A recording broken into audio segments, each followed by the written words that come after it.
Baik, terima kasih atas kesempatannya. Sebelumnya, izinkan saya membuka dengan penganjali. Om Swastiastu. Assalamualaikum warahmatullahi wabarakatuh. Salam sejahtera untuk kita semua. Jadi di sini kami dari kelompok 9 akan membawakan materi tentang telekomunikasi, internet, dan teknologi nirkabel. Sebelum kami lanjutkan lebih dalam, di sini kita akan memperkenalkan diri terlebih dahulu. Pertama, saya atas nama Iman Divian dengan nomor induk mahasiswa 2015-344023. Dan rekan saya, Perkenalkan, nama saya Ikadek Belana Putra dengan nomor induk mahasiswa 2015-344027. baik, jadi di sini kita langsung saja masuk ke materi, yang dimana materi pertama akan disampaikan oleh rekan saya. Waktu yang tepat, saya persilakan.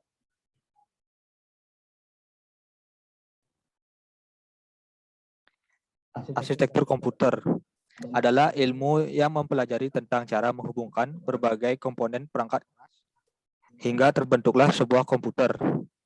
Arsitektur komputer juga bisa dikatakan konsep perencanaan dan struktur pengoperasian dasar dari suatu sistem komputer. Tentunya sebuah komputer tidak akan lepas dengan namanya komunikasi dan jaringan komputer. Komunikasi dan jaringan komputer ini merupakan salah satu bagian yang terdapat dalam arsitektur komputer. Jaringan komputer yang sederhana terdiri atas dua atau lebih komputer yang terkoneksi.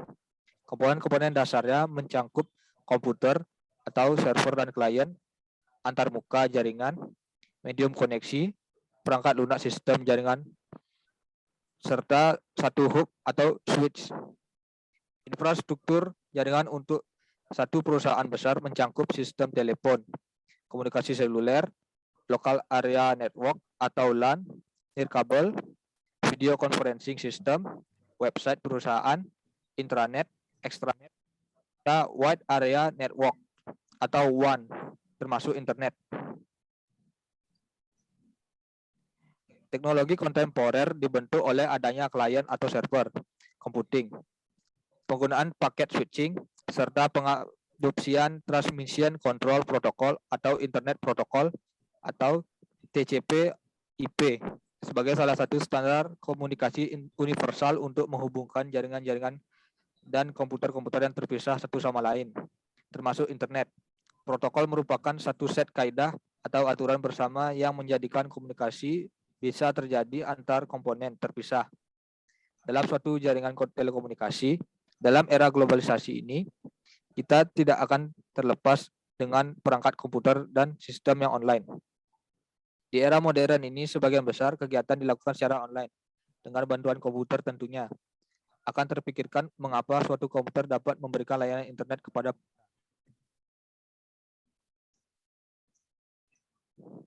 metodologi.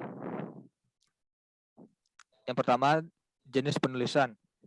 Penulisan makalah ini bersifat deskriptif analisis. Metode deskriptif analisis adalah metode atau cara kerja dalam suatu pemecahan masalah dengan cara mendeskripsikan, menggambarkan, menjelaskan, dan menganalisis situasi dan kondisi suatu objek permasalahan dari sudut pandang penulis berdasarkan hasil telaah pustaka yang menunjang atau studi literatur. Yang kedua, fokus penulisan.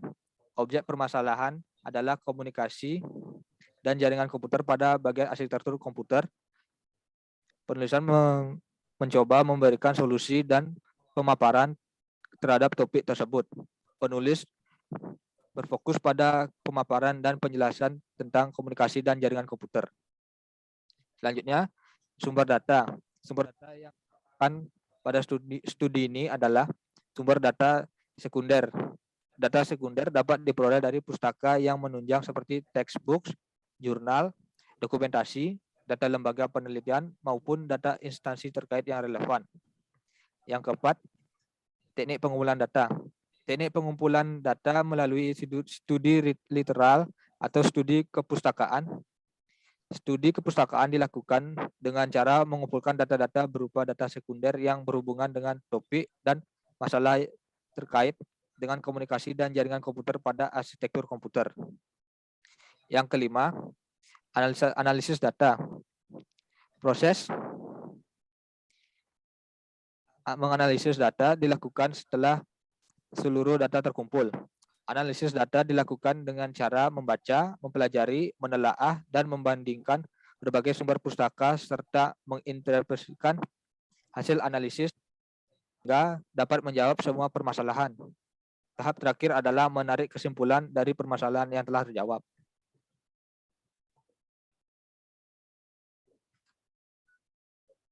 Oke, selanjutnya pengertian. Pengertian telekomunikasi dan internet. Dalam dunia modern, perkembangan alat komunikasi seperti komputer tentunya sangat penting dikarenakan setiap saat kita membutuhkan pemindahan informasi dari suatu tempat ke tempat lain.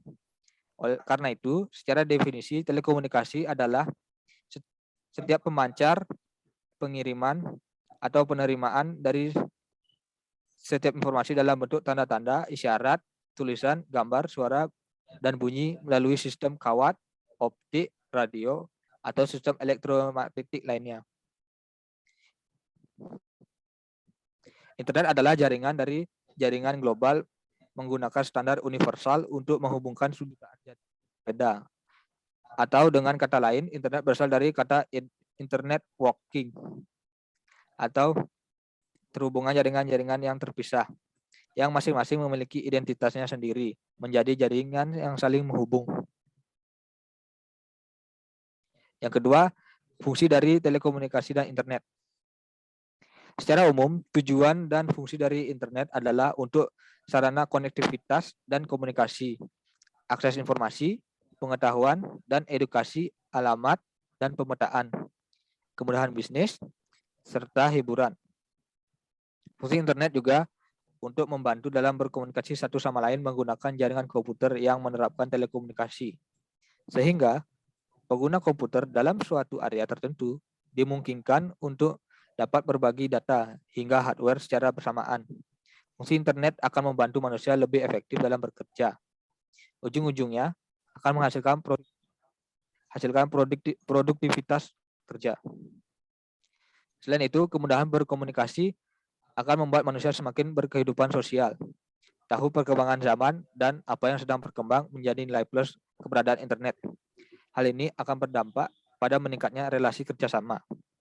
Apabila relasi kerjasama meningkat, maka akan membuat manusianya akan lebih mudah bergaul ataupun menjalankan suatu bisnis atau usaha tanpa harus alasan jarak yang jauh.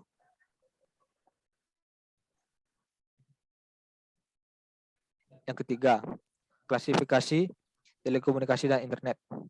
Secara umum, setiap komputer di jaringan berisi perangkat antarmuka jaringan yang disebut Network Interface Card atau NIC. Sebagian besar komputer pribadi saat ini memiliki kartu ini yang terpasang di motherboard. Media koneksi untuk menghubungkan komponen jaringan dapat berupa kabel telepon, kabel koaksial, atau sinyal radio dalam hal telepon seluler, dan jaringan era lokal nirkabel atau jaringan Wi-Fi. Network Operation System atau NOS mengarahkan dan mengelola komunikasi pada jaringan dan mengkoordinasikan sumber daya jaringan. Sebagian besar jaringan berisi switch atau hubs yang bertindak sebagai titik koneksi antarmuka. Hub adalah perangkat yang sangat sederhana yang menghubungkan komponen jaringan, mengirimkan paket data ke semua perangkat lain yang terhubung. Peralihan memiliki lebih banyak kecerdasan daripada hub dan dapat memfilter dan meneruskan data ke tujuan yang ditentukan. Pada jaringan internet akan menggunakan router. Router adalah prosesor komunikasi yang digunakan untuk merutekan paket data melalui data, memastikan bahwa data dikirim sampai ke alamat yang benar. Ada dua cara untuk mengkomunikasikan pesan dalam sebuah jaringan, baik menggunakan sinyal analog maupun menggunakan sinyal digital. Antara lain, satu, sinyal analog diwakili oleh bentuk gelombang kontinu yang melewati media komunikasi dan telah digunakan untuk komunikasi suara. Perangkat analog yang paling umum adalah gagang telepon, speaker di komputer Anda, atau earphone di iPod Anda, yang kesemuanya menciptakan bentuk gelombang analog yang bisa didengar oleh telinga Anda. Yang kedua, sinyal digital adalah bentuk gelombang biner diskrit, bukan bentuk gelombang kontinu. Sinyal digital mengkomunikasikan informasi sebagai string dari dua keadaan diskrit atau satu bit dan bit 0 yang sebagai pulsa listrik on off. Komputer menggunakan sinyal digital dan memerlukan modem untuk mengubah sinyal digital ini menjadi sinyal analog yang dapat dikirim melalui telepon, saluran kabel, media atau nirkabel yang menggunakan sinyal analog.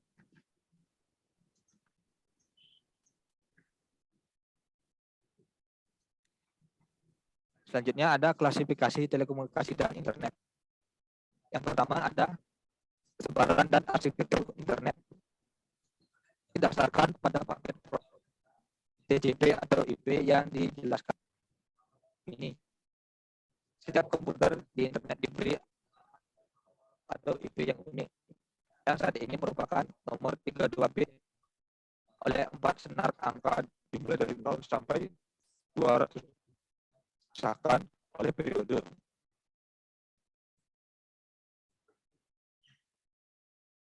Karena akan sangat sulit bagi untuk mengingat string dari 12 nomor, domain name system mengubah nama domain menjadi alamat IP. Nama domain mirip seperti istilah Inggris yang digunakan IP nomor 32 bit unik untuk setiap komputer yang terhubung. Server DNS memelihara database yang IP.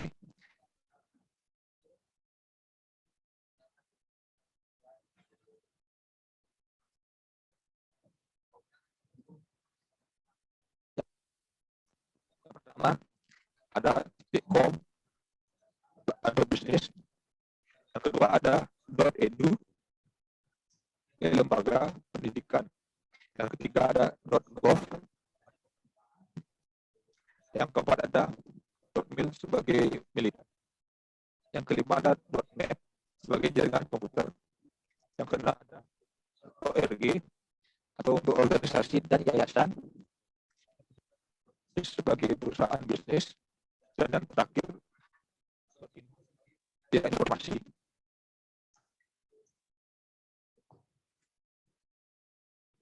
Selanjutnya layanan internet dan alat. Internet didasarkan pada teknologi klien atau server. Untuk menggunakan kontrol internet apa yang mereka lakukan melalui di komputer mereka, seperti perangkat lunak browser, web, dan pesan email dan halaman web disimpan di server. Menggunakan internet untuk menerima informasi dari web dan server mengirimkan informasi yang diminta kembali ke klien. Komputer klien yang terhubung ke internet memiliki akses ke layanan ini meliputi email, grup chatting, dan pesan instan, telnet, TV, dan web.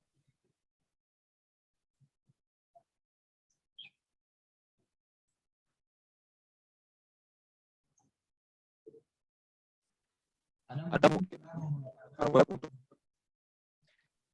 mencari informasi untuk makalah, mendapat dan cuaca adalah layanan internet. Ini adalah sistem dengan standar yang diterima secara universal untuk memformat dan menampilkan informasi menggunakan arsitektur klien.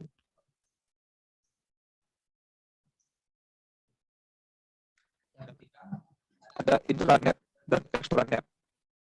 Intranet adalah gunakan standar jaringan internet dan teknologi web untuk menciptakan atau jaringan dari jaringan global. Gunakan standar bukan jutaan jaringan yang berbeda. Atau dengan kata lain, dari kata internetworking atau terhubungan jaringan yang masing-masing memiliki identitas sendiri menjadi jaringan yang terhubung. Internet adalah sebuah jaringan komputer berbasis IP seperti internet, hanya saja di perusahaan, kantor, bahkan warung internet atau warnet. Internet. Internet adalah manajemen rantai pasokan, rancangan dan pengembangan produk dan pelatihan atau jaringan pribadi yang menggunakan protokol internet dan sistem telekomunikasi publik untuk membagi sebagian informasi bisnis secara aman kepada penyalur atau supplier atau vendor pelanggan dan lain-lain. Internet juga dapat internet sebuah perusahaan yang dilebarkan bagi pengguna. Perusahaan yang mengembangkan internet dapat bertukar data bervolume EDI atau Electronic Data Interchange lain dalam suatu jaringan bersama dan lain-lain. Gunakan untuk internet adalah Bluetooth nodes. Yang keempat, ada teknologi nirkabel.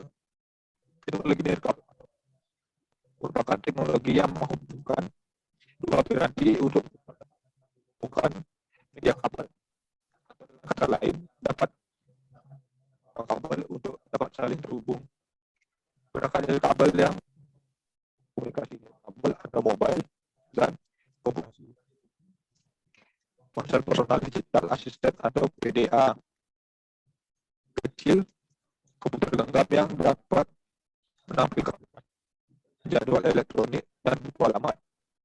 Yang kedua ada email hand. Jenis khusus genggam yang dapat dioptimalkan untuk pesan teks dan kabel. Dan ada ponsel pintar atau smartphone, perangkat hybrid yang PA dengan sebuah ponsel digital yang for mobile communication atau GSM. Dan banyak dari sisa di luar negeri Amerika Serikat. Elemen kekuatan adalah kemampuan roaming internasional.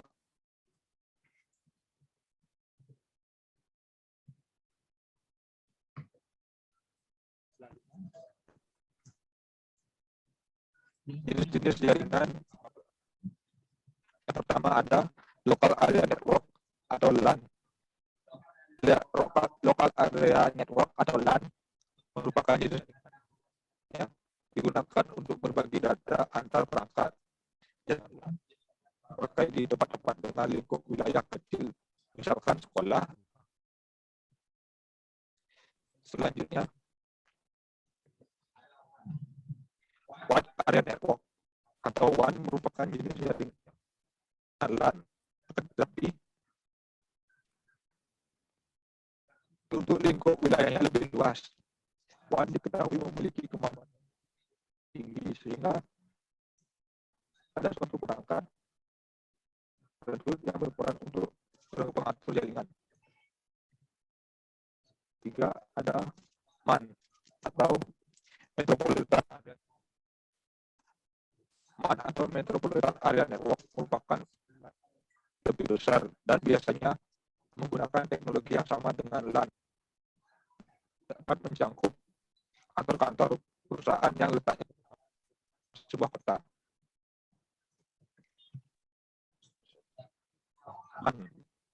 Person Area Network tidak jauh beda. Adanya PAN umumnya mencakup berbagai wilayah yang lebih kecil lagi. Jaringan di kantor atau rumah secara umum menjadi jaringan sebagai resource, misalkan printer juga internet. Terima kasih. Untuk selanjutnya, saya akan membacakan bab 3. Silakan. Baik, terima kasih atas kesempatannya. Sebelumnya di sini saya akan melanjutkan presentasi di mana kita akan masuk pada bab 3, yaitu perangkat untuk jaringan wireless.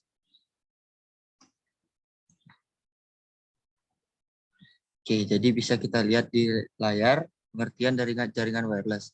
Wireless adalah jaringan tanpa kabel yang menghubungkan perangkat satu dengan yang lainnya menggunakan gelombang elektromagnetik. Berbeda dengan jaringan berkabel atau wired network, jaringan ini tidak menggunakan kabel untuk bertukar informasi atau data dengan komputer lain. melainkan menggunakan gelombang elektromagnetik untuk mengirimkan sinyal informasi atau data antar komputer satu dengan komputer lainnya. Koneksi internet menggunakan wireless dan pemanfaatan perangkat jaringan wireless atau nirkabel semakin meluas dan diminati oleh banyak pengguna jaringan. Hal ini karena jaringan wireless terlihat lebih praktis karena tidak memerlukan banyak kabel dalam jaringan. Untuk membangun jaringan wireless dibutuhkan beberapa perangkat yang perlu disiapkan dalam perangkat yang akan digunakan.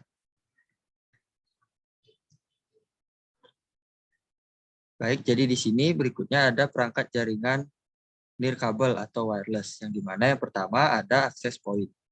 Access point merupakan alat terpenting dalam membangun jaringan wireless. Jaringan hotspot pada dasarnya access point merupakan hub untuk wireless dan bridge untuk jaringan LAN UTP. Oleh karena itu, biasanya pada access point terdapat port untuk konektor RJ45. Adapun macam-macam dari access point, yang dimana ada terbagi menjadi dua, yaitu access point indoor dan access point outdoor. Access point indoor merupakan access point yang biasanya diperuntukkan ke jaringan pada ruangan tertutup atau di dalam ruangan. Sedangkan access point outdoor merupakan access point yang digunakan di luar ruangan atau di ruangan terbuka. Selanjutnya, dalam perangkat jaringan nirkabel atau wireless, terdapat juga wireless adapter, yang dimana wireless adapter ini dipakai oleh komputer klien untuk menerima dan mentransmisikan sinyal wireless adapter yang mempunyai prinsip kerja yang hampir sama dengan sebuah access point, tapi lebih sederhana. Berdasarkan penggunaannya secara umum, wireless adapter ini dibedakan jadi dua macam, yaitu yang pertama, wireless adapter untuk PC dan wireless adapter untuk laptop. Berikutnya, dalam perangkat jaringan nirkabel, ada juga yang akan disebut dengan antena. Antena eksternal, di mana adalah alat untuk menambah jarak jangkauan pancaran wireless LAN. Kita juga membutuhkan sebuah antena eksternal yang diletakkan pada luar gedung. Hal tersebut dimaksudkan agar pancaran sinyal yang diterima oleh wireless LAN tersebut dapat mencapai jarak jauh. Biasanya jarak yang dicapai oleh antena eksternal ini dapat mencapai 5-10 km. Antena Wi-Fi terdiri dari beberapa macam, diantaranya adalah sebagai berikut.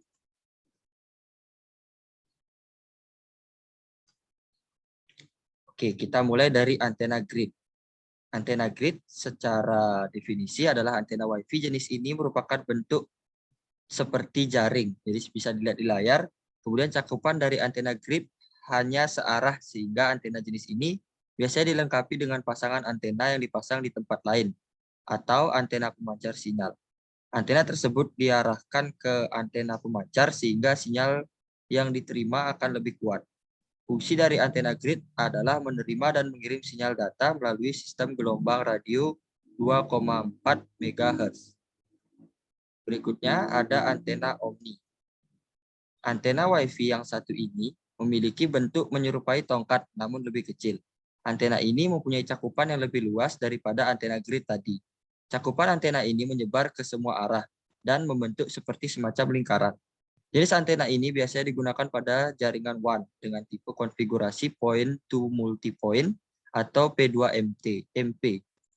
Antena omni berfungsi untuk melayani cakupan area yang luas tetapi dengan jangkauan yang pendek.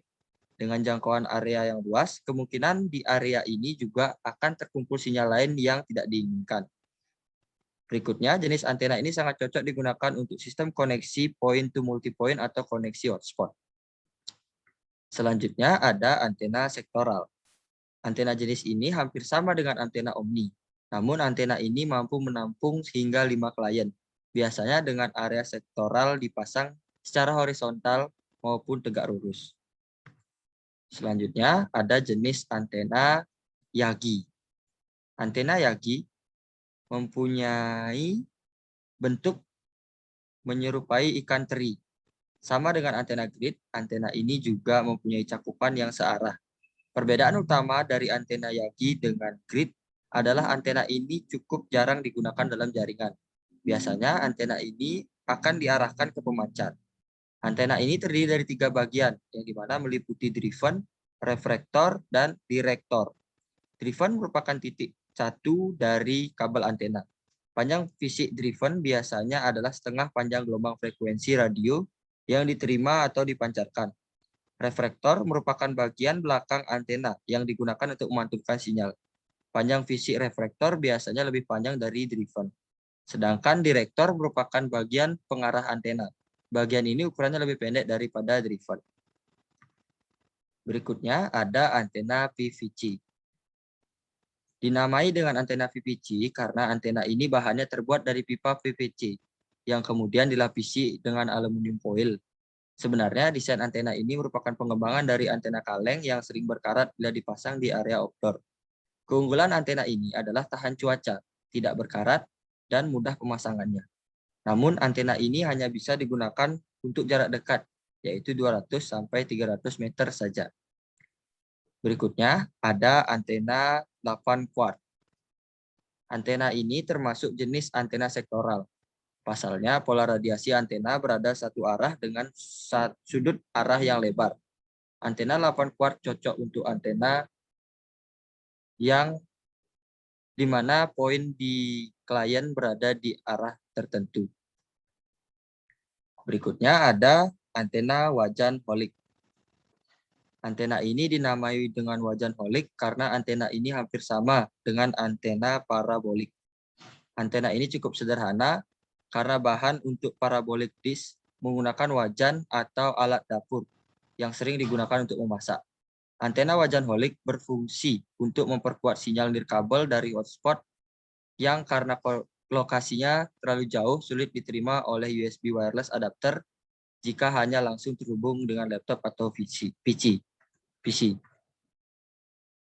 Berikutnya, dalam perangkat nirkabel atau wireless terdapat juga Bluetooth, di mana Bluetooth adalah suatu teknologi komunikasi wireless yang memanfaatkan frekuensi radio 2,4 GHz untuk menghubungkan perangkat genggam secara terpisah, yaitu sebagai contoh ada handphone, PDA, komputer, printer, dan lain-lain. Dengan jangkauan yang relatif pendek, perangkat-perangkat genggam yang terpisah tersebut dapat saling bertukar informasi atau data dengan menggunakan Bluetooth.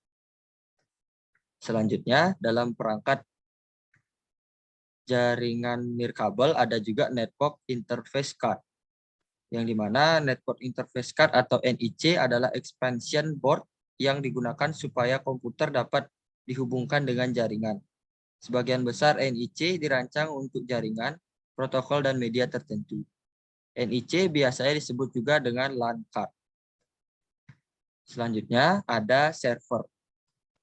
Server merupakan pusat kontrol dari jaringan komputer.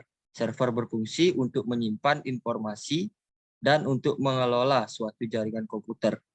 Server akan melayani seluruh klien atau workstation yang terhubung ke jaringan.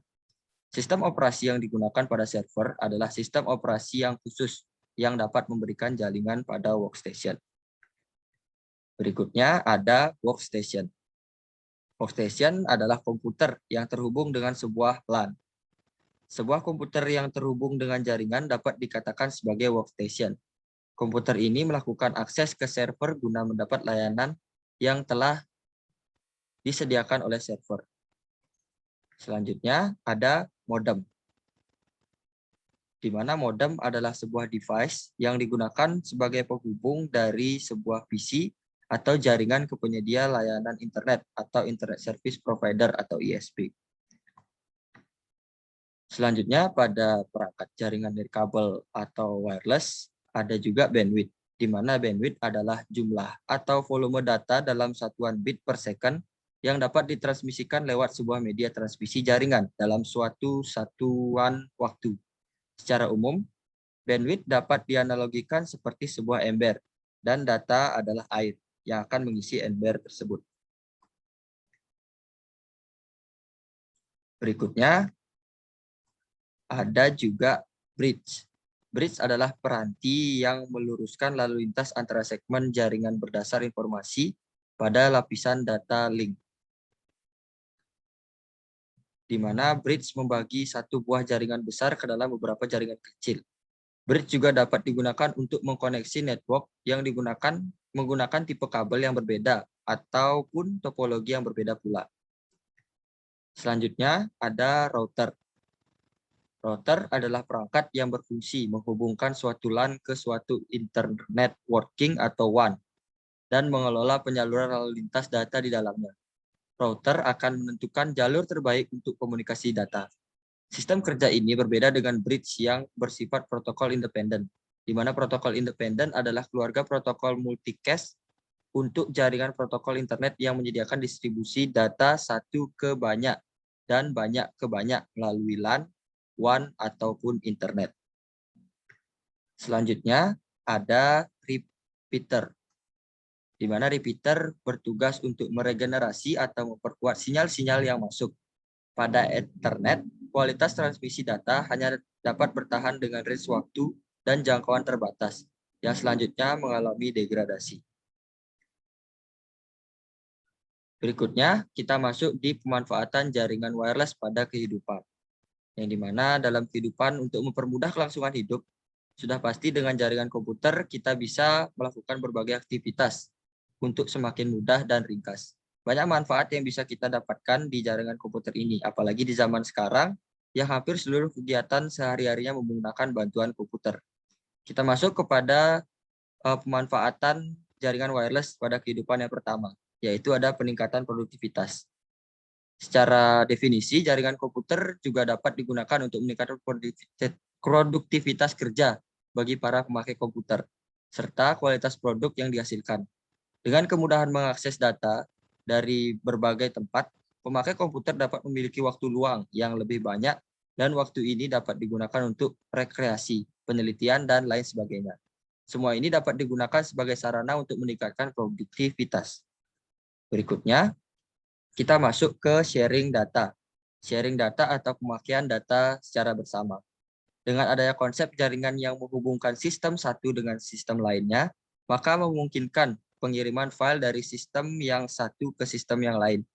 Hal ini bahkan mungkin dilakukan antar sistem yang berbeda mereknya dengan adanya konsep jaringan, maka data dan program yang terletak di lokasi berjauhan kini dapat digunakan secara bersama oleh beberapa pemakai komputer tanpa harus memindahkan ke komputer mereka terlebih dahulu.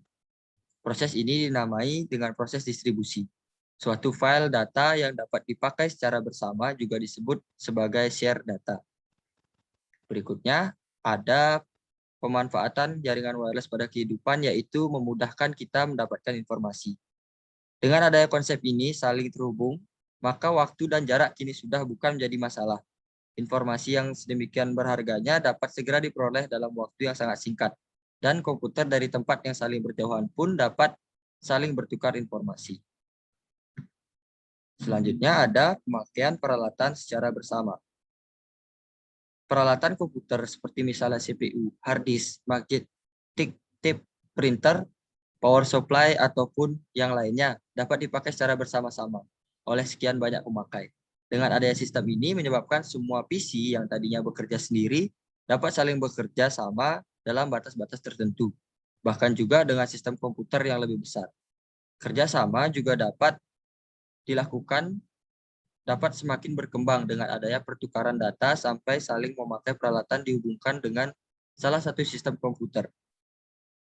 Kemudian pemanfaatan berikutnya ada pemakaian terminal. Pemakaian terminal sebagai media input dan output pada konsep komunikasi data adalah sangat murah.